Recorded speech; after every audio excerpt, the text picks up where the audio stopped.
Donald Trump has detailed his foreign policy in a speech, a day after sweeping to a win in 5 U.S. primaries. Mr. Trump, the frontrunner for the Republican candidacy in the 2016 presidential race, said he would pursue an America First policy.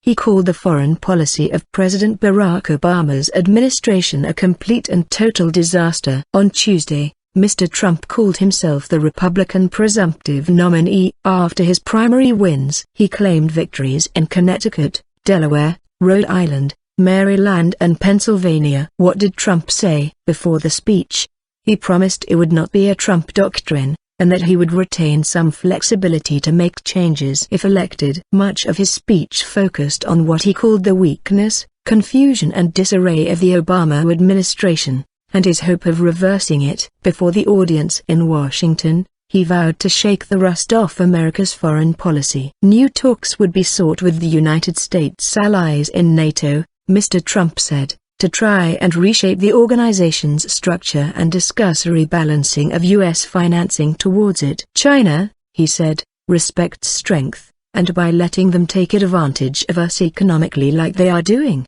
we are losing all their respect. He said he would seek to fix our relations with China but did not suggest how. On U.S. allies, the countries we defend must pay for the cost of this defense, he said. If not, the U.S. must be prepared to let these countries defend themselves. We have no choice. Speaking to the New York Times last month about the U.S.-Japan relationship, he said, if we're attacked, they do not have to come to our defense. If they're attacked, we have to come totally to their defense. And that's a real problem. Mr. Trump once said he was his own best foreign policy advisor, but, in recent months, has expanded his backroom team. Some of his appointments have proved controversial. The team is led by Republican Senator Jeff Sessions of Alabama. Another member, retired General Joseph Schmitz, resigned from the military in 2005 amid accusations of misconduct. However, Mr. Schmitz was never charged with wrongdoing. Another advisor,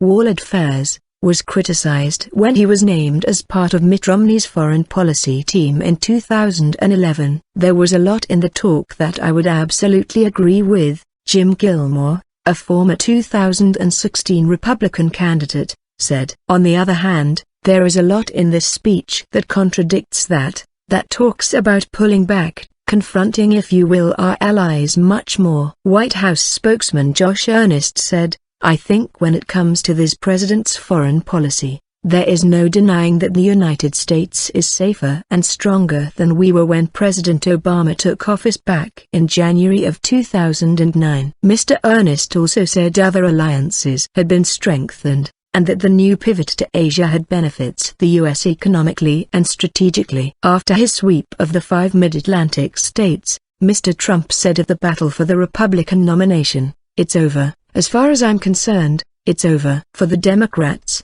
Hillary Clinton was denied a clean sweep by Bernie Sanders, after he won in Rhode Island. Well, if fighting for women's health care and paid family leave and equal pay is playing the woman card, then deal me in, she told cheering supporters in Philadelphia.